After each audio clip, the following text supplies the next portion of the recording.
Hello, Land Talker TV subscribers and followers. Jim Rothermich here, Iowa Appraisal, with a new uh, episode of Land Talker TV. My name is Jim Rothermich. I'm a real estate appraiser in Des Moines, Iowa.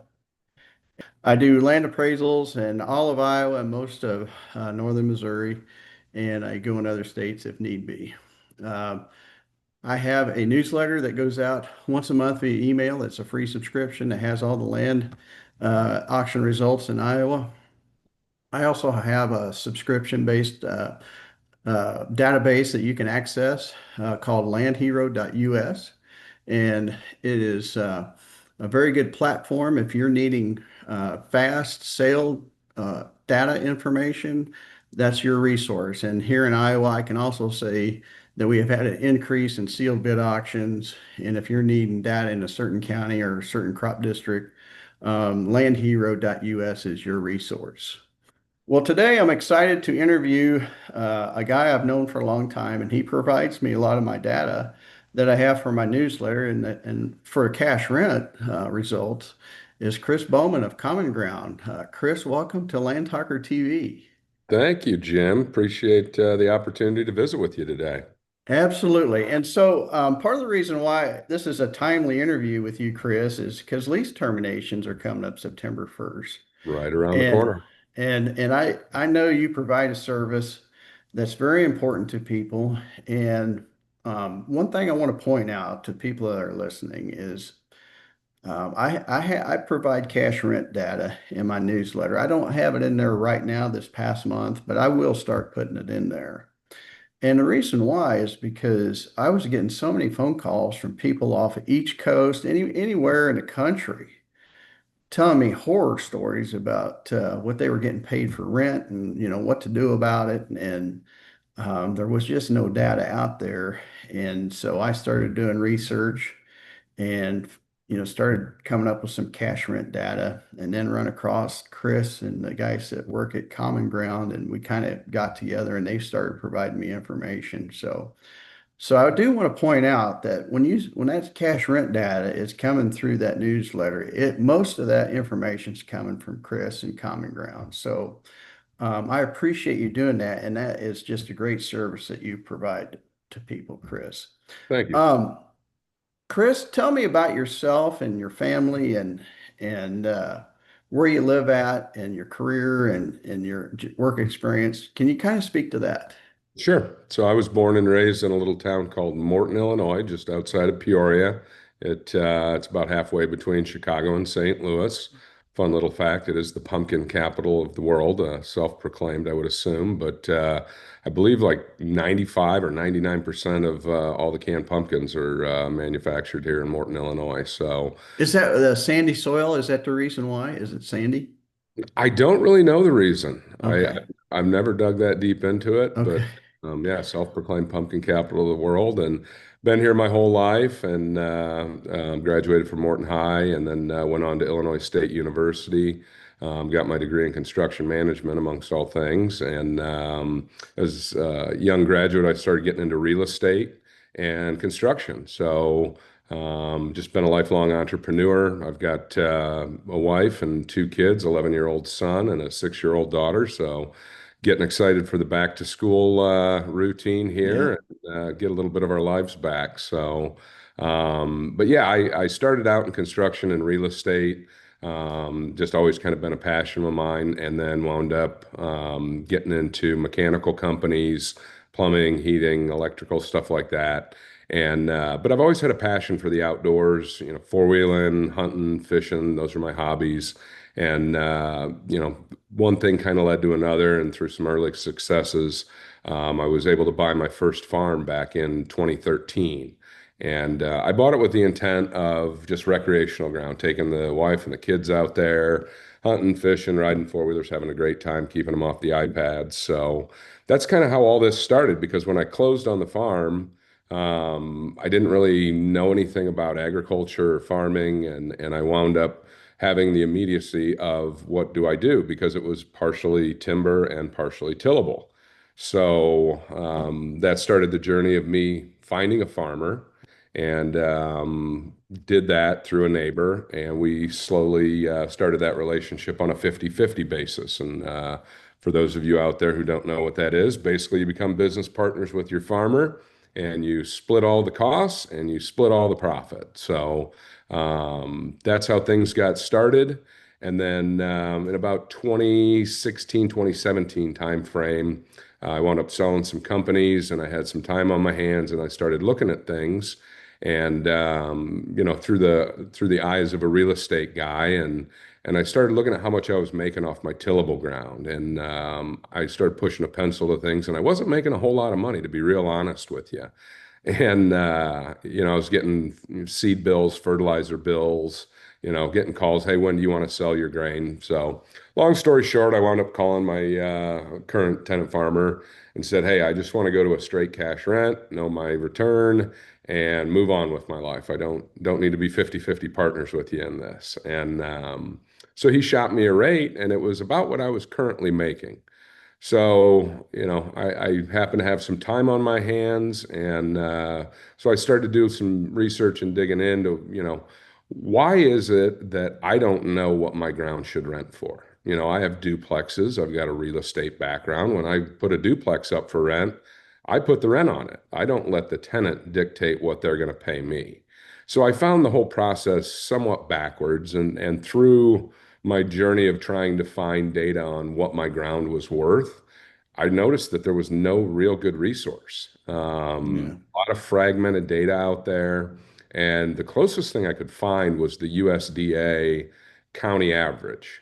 And we all know that that is self-reported data that is somewhat fudged. And it obviously varies across counties. Different, you can go to one side of the county and have one type of soil, and other side of the county has a different type of soil. So not only was it self-reported stale because it's a year old and doesn't reflect current commodity prices, it just took an overall county average, and I didn't like it. So um, I went down the path of GPS in my farm. I figured out I had a couple more acres than I thought I had. And then I pulled soil samples, got those back, and just, really trying to gather as much information as I could. And so I thought, okay, I got this information. Now what do I do with it, right? Because I don't know what to do with it. So being in Morton and growing up with a lot of kids that farm, I started calling my buddies and meeting with them individually and saying, hey, here's my soils, here's my farm, here's the location. What would you rent it for? Well, one guy says, I'd rent it for 200. One guy says, well, I'd rent it for 240. Another guy says, well, I'd pay 260. And I was kind of taken aback. It was like, how is there such a varying degree of what people are willing to pay? And then it kind of dawned on me, like farming is a business, and every business operates different sizes, different scales, overhead structures, risk tolerance, pace in which they need to grow, and so I came up with the idea, hey, let's build the Airbnb meets eBay of farmland leasing. I took all the information that I got and I went back to my farmer and he offered me the same rate. And I said, okay, I need a new farmer. And then it was like, well, where do I find a new farmer? And I called my buddy Brad Belzer, who's a land broker here in Central Illinois. And he goes, I don't know, maybe you could put something up in the coffee shop, an ad. And I just found the whole process very out of date, antiquated, and cumbersome. So that's how this was all born.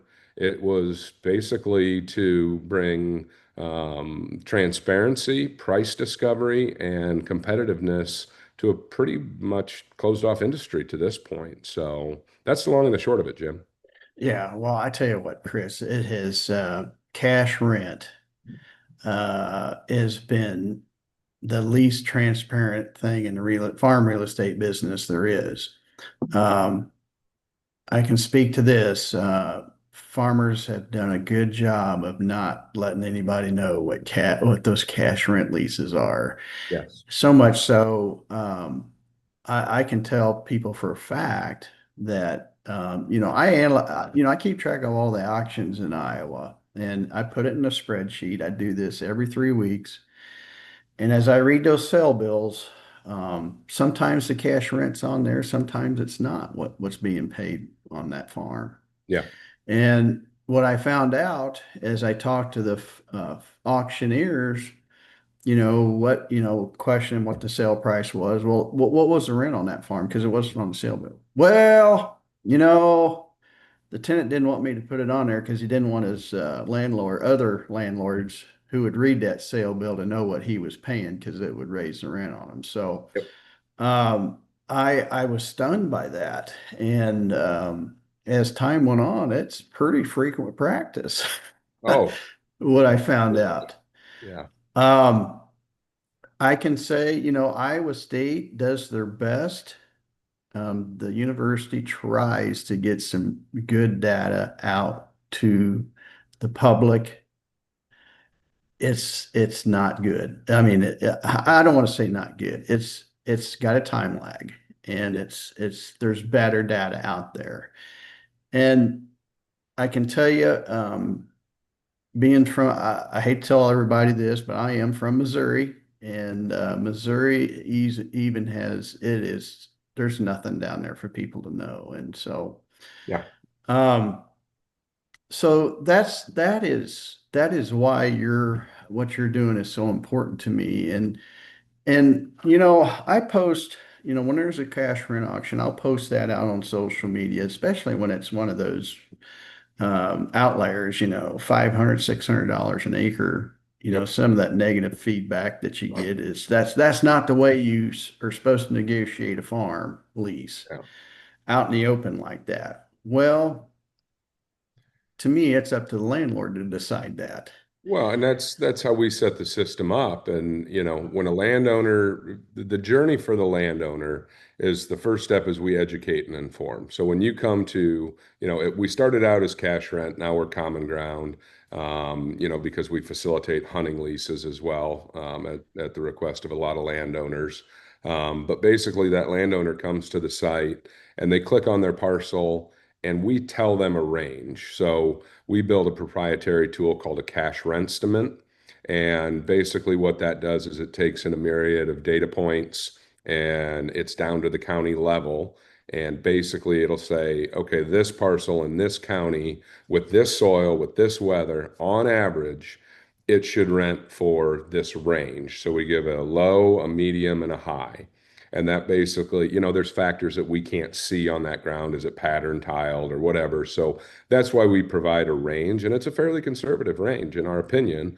And we found that out because 9 out of 10 of our auctions go above the high end of our cash rent estimate. So, but the first step is educating, the landowner side of things, because I spent weeks in my spare time trying to gather all this data. And I said, hey, I want this to be a resource for landowners to quickly be able to find out what their ground should rent for. So that's the first step. Then we say, okay, we talk to that landowner, a CSR reaches out and says, hey, you're currently getting 200. The cash rent estimate says you should be getting 350. Why don't we look at putting this on common ground, and we will put it up for auction? And that's how the process works. It's completely free to the landowner. So we put that up on the site, and then we market it to all the farmers within a 60-mile radius, and they start to bid. It is free to bid. So you, as a farmer, you can join for free. You fill out a farmer profile, which is essentially a resume, and you can start bidding. So the bids come in. The average farm gets 12 bidders, and a little over 70 bids. And basically, we set a duration that the landowner wants, whether it's 30 days or 20 days or 40 days. But we let the landowner dictate pace. Maybe it's a 1 year lease because they're thinking about selling after this year. Maybe it's a long-term lease because commodity prices are high. So we give the landowner, empower the landowner to make as many decisions as possible. But when that auction concludes, that landowner has a list of farmers that want to farm that ground and what price they're willing to pay. And it was done in an open, transparent, competitive marketplace that nobody can argue with. And then we work with the landowners to say, here's your list of bidders. and then the landowners vet them. And if they want help from us, we'll help. But it's ultimately up to the landowner. High bid does not win on our platform. So, and typically it doesn't win. We leave it up to the landowner. Sometimes it's a widow that wants to give a young farmer a shot, even though he's $20 an acre lower. And we see it all over the place. But through our system, we find out what that farm is truly worth on a rental basis because you don't get one outlier that's at 490. You've got a guy at 490, 485, 485, 480. So there's four people out there that are all in the hunt at that price. So that's what's great about the system is we're kind of hands off. And when we came out and started, everybody said, "Oh, you're going to drive up rental rates. You're going to drive up rental rates." And it's like, guys, we don't set the rate. You guys do. Yeah, that's what everybody You're needs to understand. It's just the farmers bidding against each other. And one thing I want to point out to people, farmers will not sign up to lose money. correct. Will they? Will they sign up to lose money? We've had I mean we've run probably close to 80,000 acres through now, and I think in 80,000 acres we probably had two farmers that got a little crazy on their bidding, and they wound up losing some money. Okay, well, maybe they didn't intend on it. Okay, They did not maybe. intend on Okay. So that's what, as we get those results in, a lot of that comment, well, they're not going to make any money. Uh,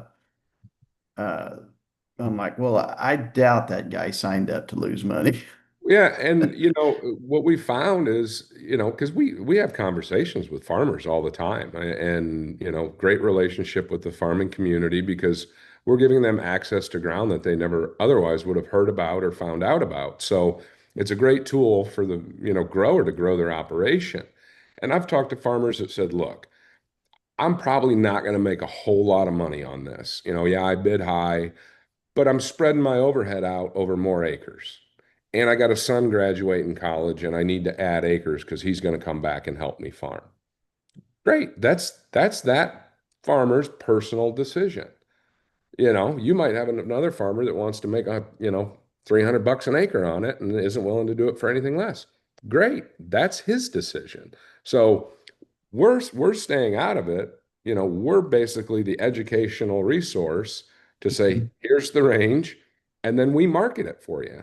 Yeah. And we've seen great results. And to date, from inception, the average landowner increases their rental rate by over 40%. I think it's like 41 and a half. Yeah, I'm not surprised. I've seen some mind-blowing results, seeing what the rent was when it was just negotiated privately to exposing Yeah. it to the market. Huge differences. I think my favorite story was our first year doing it.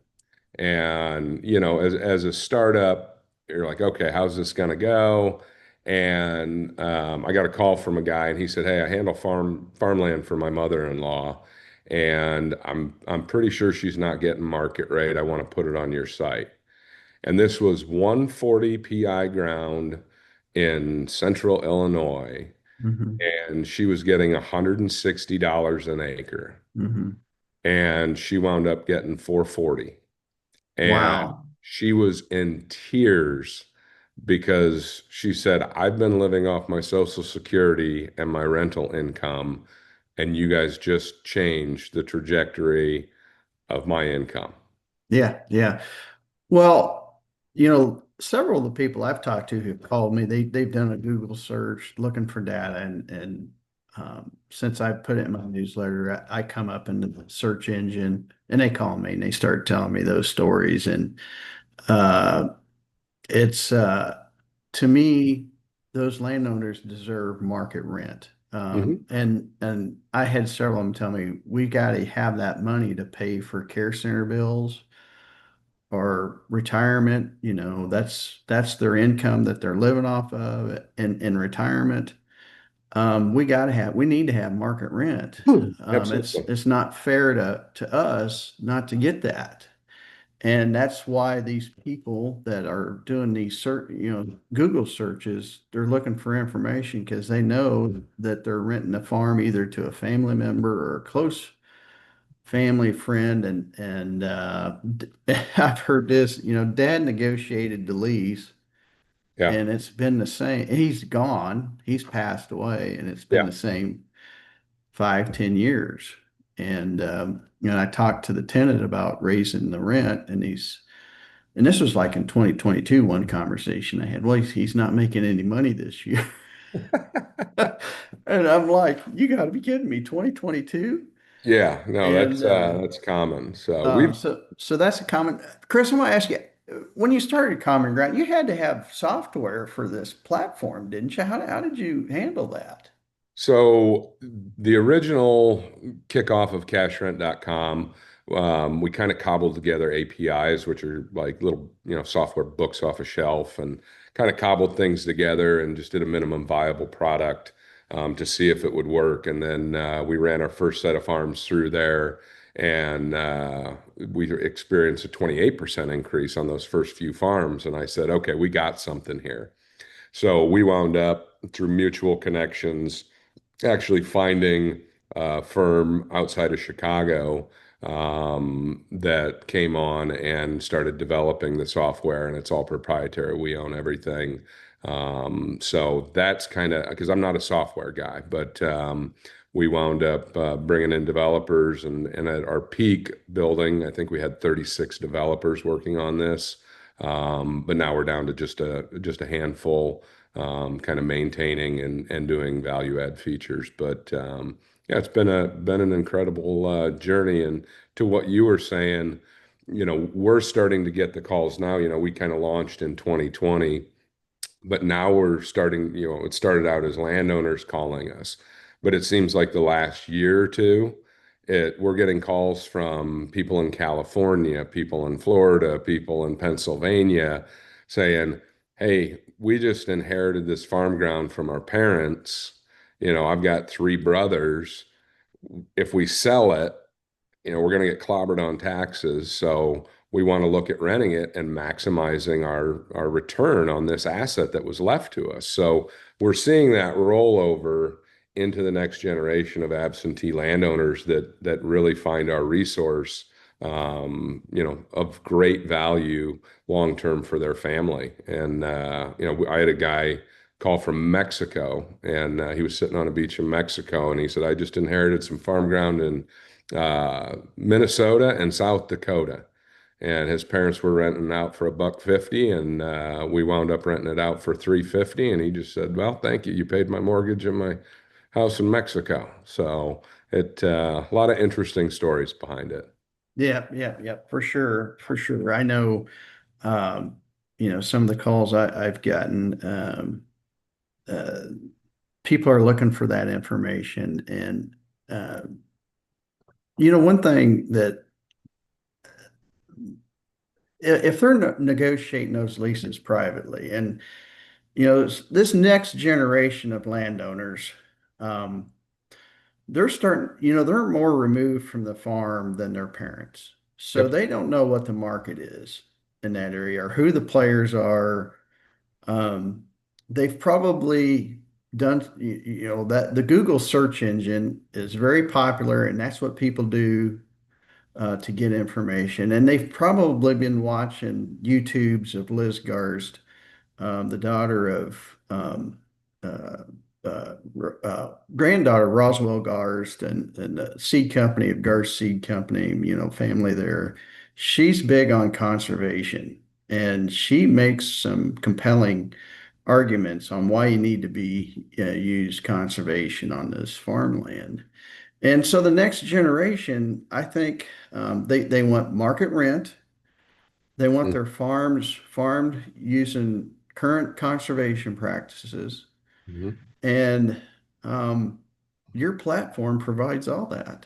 Absolutely. So and we provide a boilerplate lease agreement that the landowner has the option of using, but they can put in any terms that they want into that. It is their lease agreement that they can edit.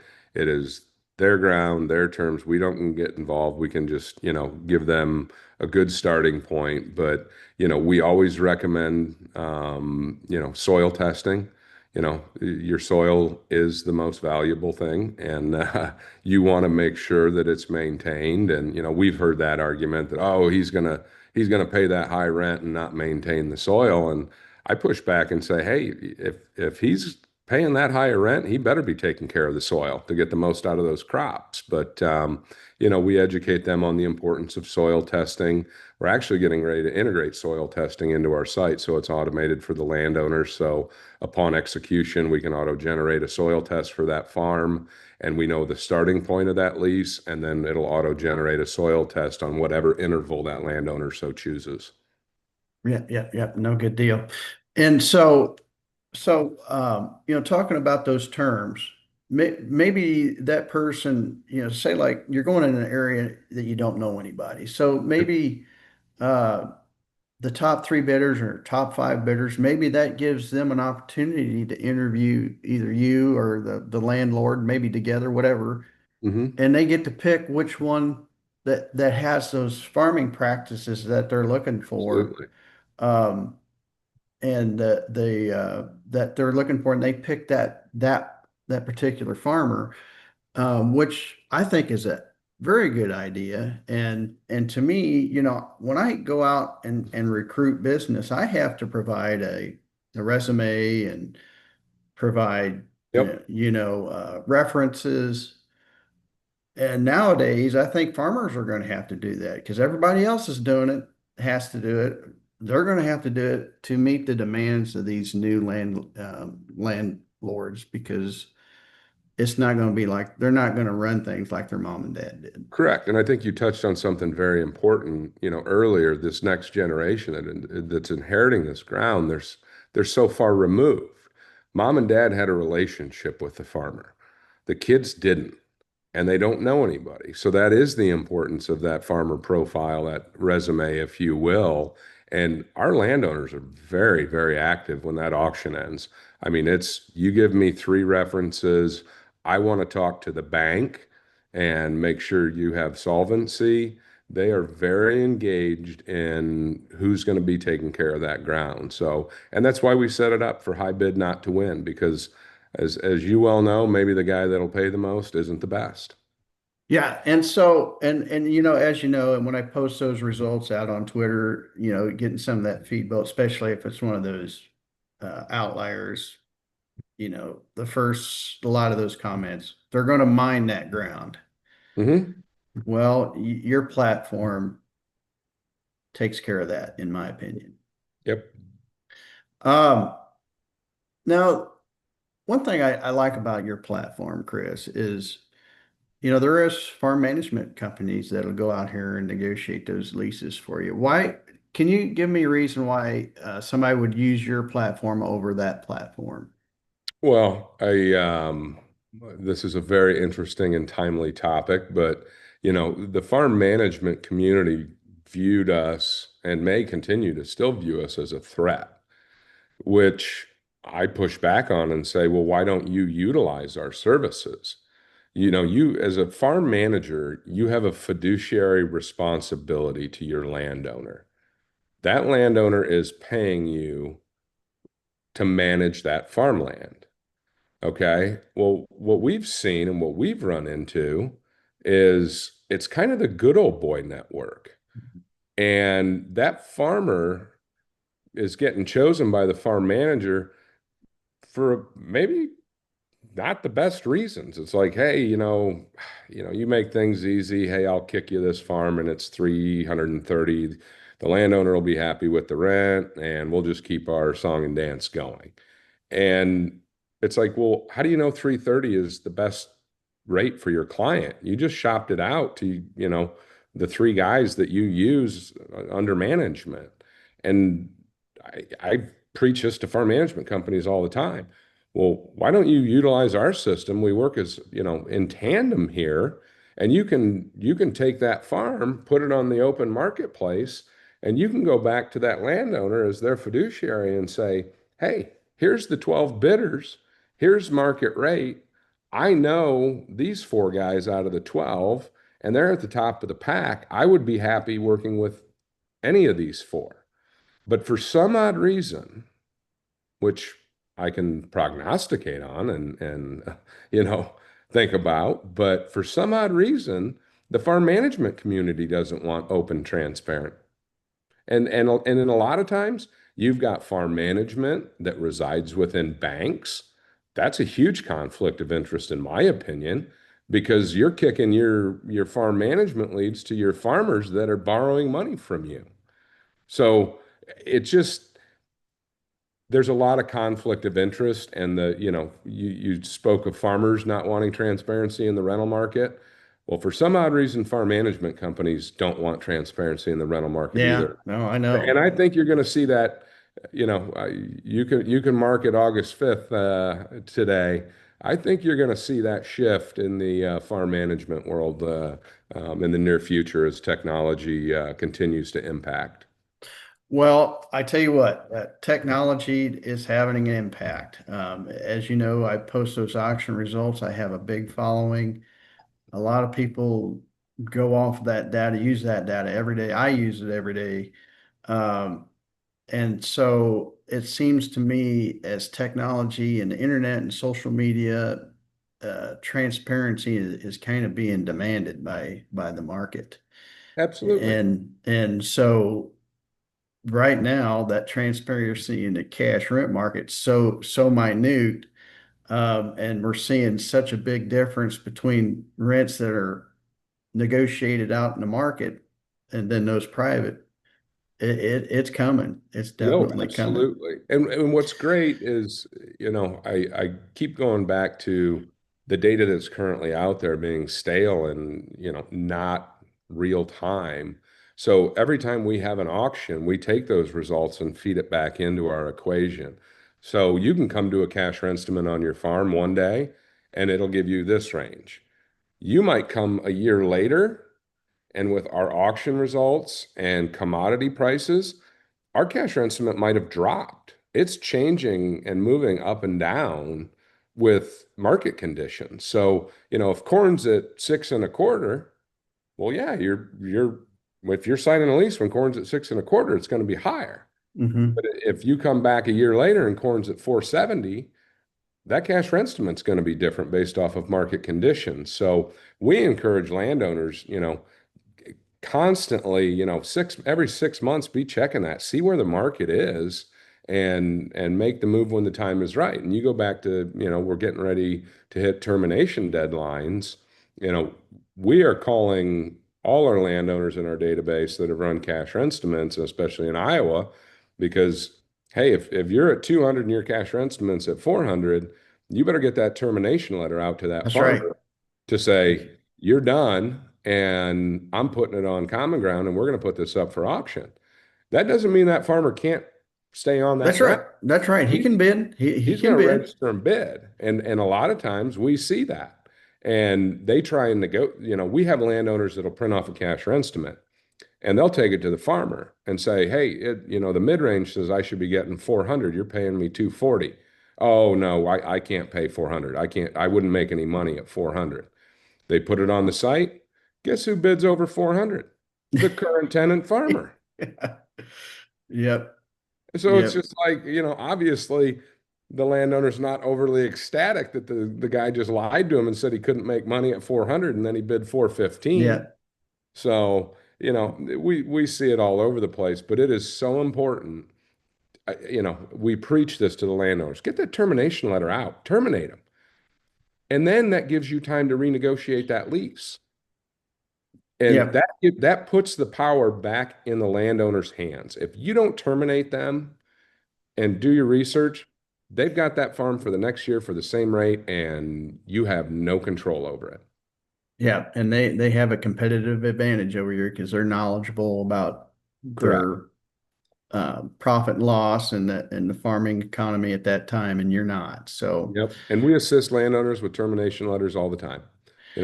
We basically have a termination letter on state by state basis that we can give to the landowners to say, hey, here's your termination letter.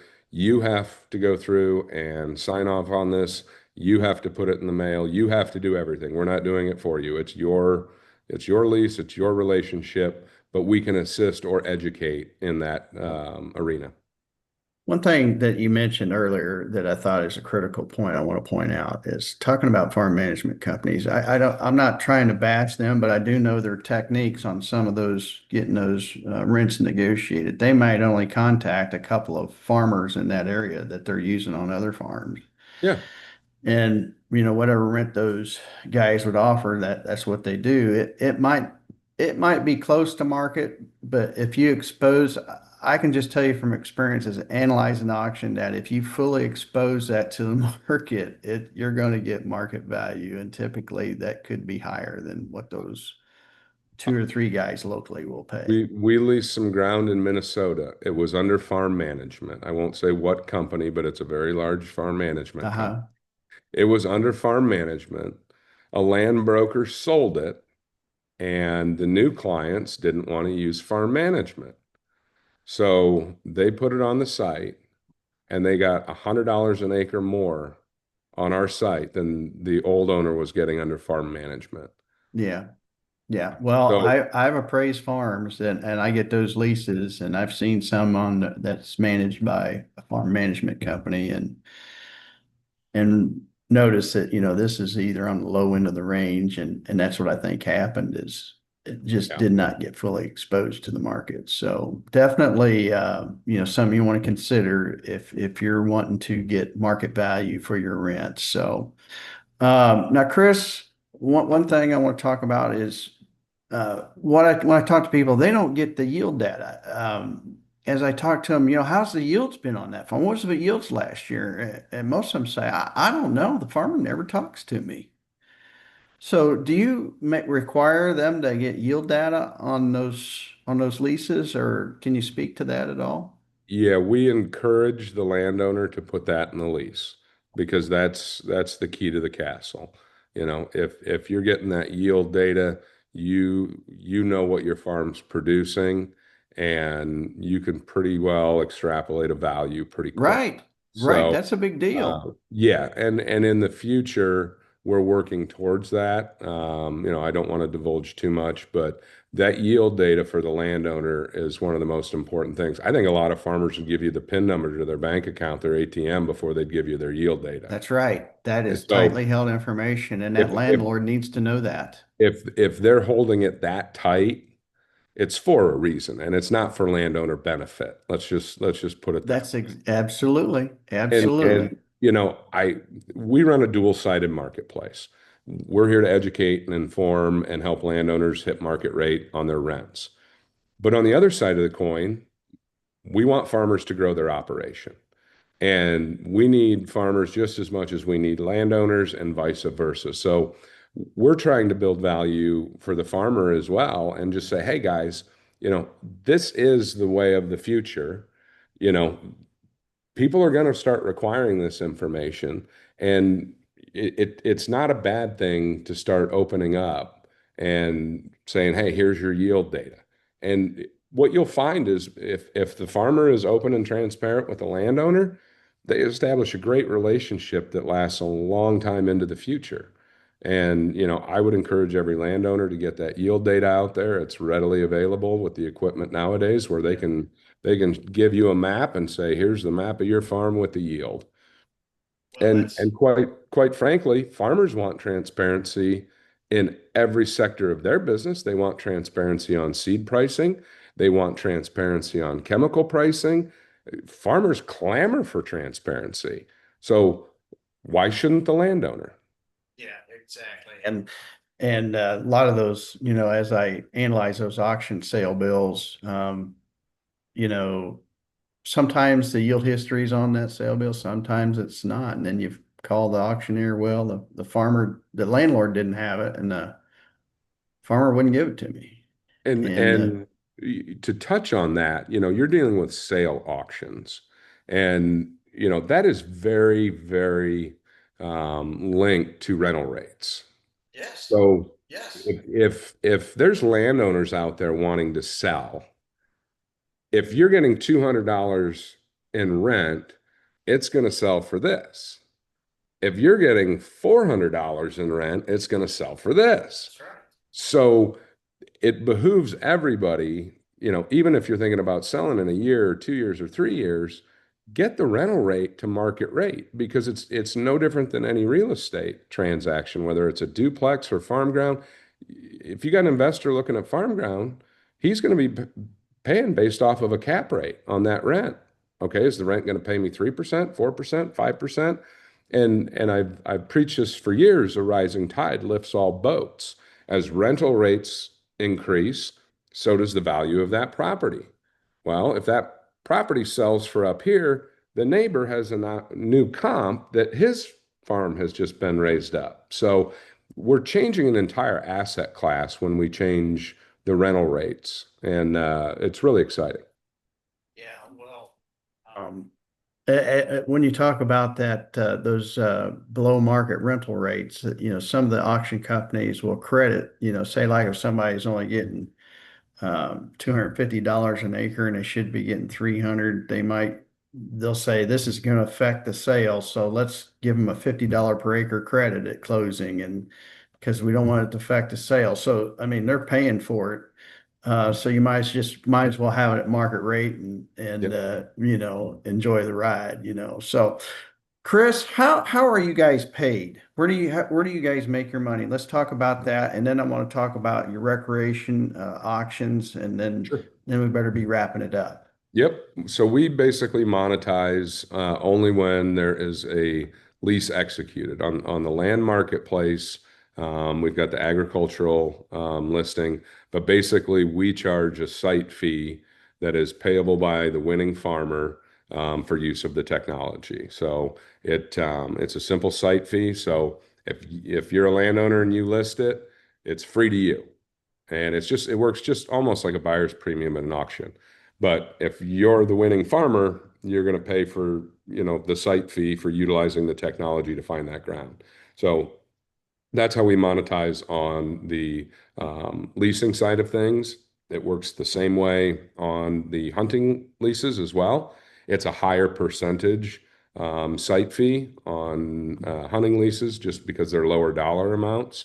But until you have a transaction or something signed between the landlord and tenant, it is completely free. So, and it keeps an even playing field. Every bidder knows that site fee is due if they win, so they take that into an account, and that's how we monetize the leasing side of things.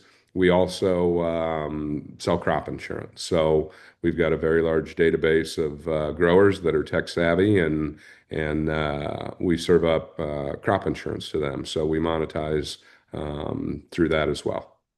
So your platform is no cost to the landlord. It Right. is it, and then you can average 26%, or would you say 40% 41. increase? 41, yeah, 41% increase. So you're getting potentially have 41% increase in your cash rent at no cost. That's something a landlord needs to take a look at. Absolutely. So, Now, we've mostly been talking about crop ground. Talk about your recreational leases. I've seen some mind-numbing results that you guys have gotten. Can you speak to that some, Chris? well, yeah, I mean, they are mind blowing. And it's just, when you've got absentee landowners and maybe they've got 200 acres and they've got 120 tillable and 80 timber, and they live in Boca Raton, Florida. It's like, then we have the conversation with them. Well, are you leasing out that farm for hunting, or would you consider it?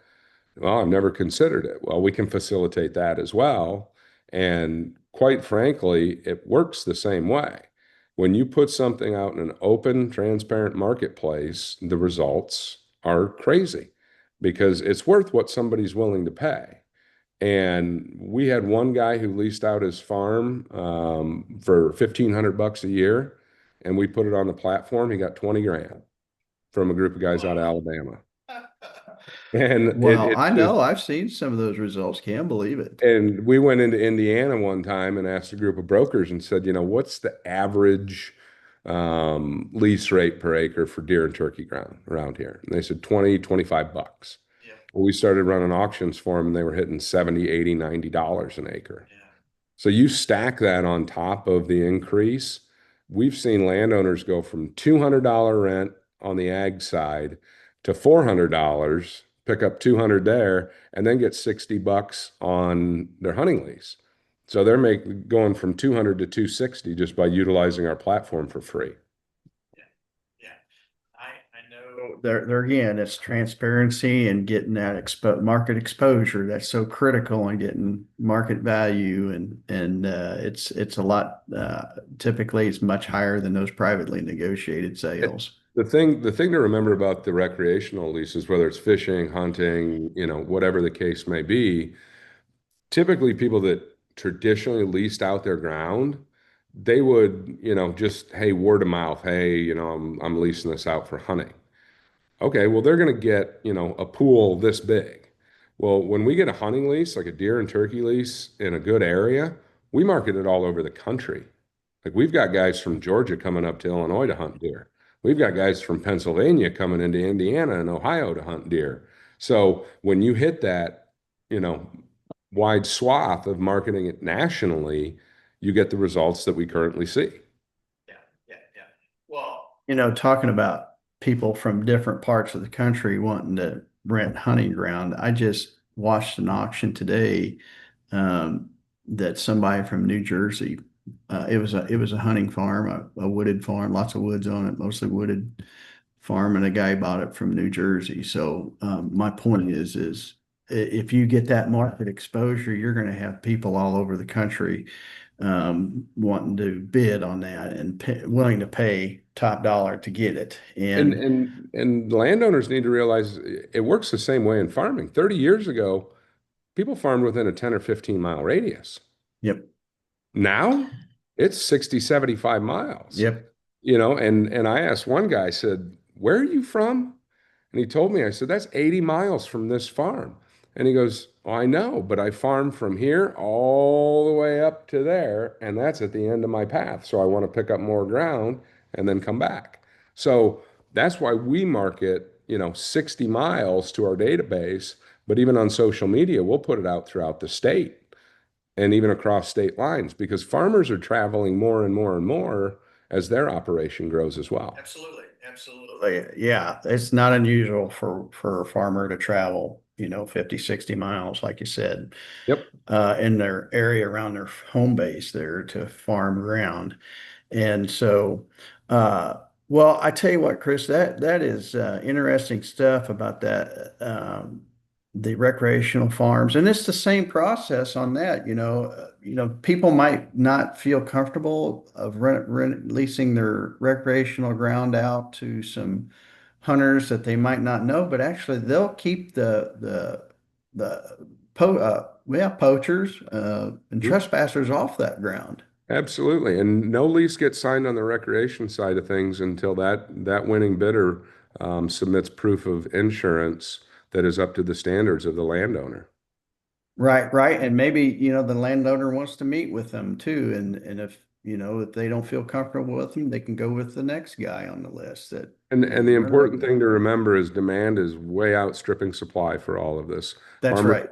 farmers are wanting to grow their operations and needing to grow their operations. And I tell you what, the supply of hunting leases versus the demand, that's why you're seeing these rates the way you are, because so many people are wanting to hunt and fish. They can't afford to buy a six, $700,000, $800,000 farm to do it. So they have no choice but to lease. And that's why you're seeing these crazy rates. Right, right. Absolutely. Absolutely. So maybe we better wrap this up, Chris. I do want to mention a couple things before we go. September 1 is lease termination time. I know in the state of Iowa. Is it in other states too, Illinois too, Chris, or do you know? Illinois is October 31st. And if you go to commonground.io, we've got a resource that tells you the lease termination date state by state where they're applicable. Some states don't have any, but the states that do, if you own ground, you better be aware of those and get that lease termination. You can go to commonground.io as a resource. You can reach out to us or any of our staff and we can walk you through the process. Yeah, and even in those states that don't, I think Missouri doesn't have to have that. Send it even send that letter even if your state doesn't have that, so you've got Better something in safe than writing. sorry. Yeah, you don't want an attorney getting a hold of that thing and Yep. saying, "Well, you didn't tell that tenant that." So, all right, now Chris, how do they?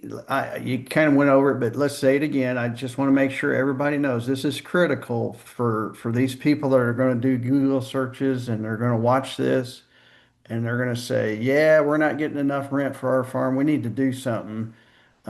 So how do they get a hold of you, Chris? It is go to www.commonground.io. Yep, yep, yep. Well, Chris, thank you so much of shedding some light on this. I know it's been a big problem here in the Midwest on this on crop and recreational land, and so appreciate your sharing your information with me and putting it in the newsletter. I know people watch that, and Um, I will say one thing before we go. The pork producers, um, they have to have at least 10% of the hogs openly negotiated so they know like on contracts that the packers have, they know how to price those hogs that they're buying through contract. Mhm. And I feel farm ground, it kind of needs to be the same way. There needs to be a certain percent openly negotiated so everybody else knows where to be at on that. I And tried right. tried getting a hold of Elon Musk and Doge to see if all the federally owned ground would go through Common Ground, but I couldn't get through. Right, right, right. So that transparency is everything to gaining market value. It's so anyway, Chris, thank you for being on Land Talker TV and good luck this fall. I hope you get some people calling you and you guys can educate them and get market rent. It is go time. This is our busy time of year, so I greatly appreciate the opportunity and look forward to returning. All right, thank you, Chris. And Thanks, this Kip. is Jim Rothermich signing off on Land Talker TV.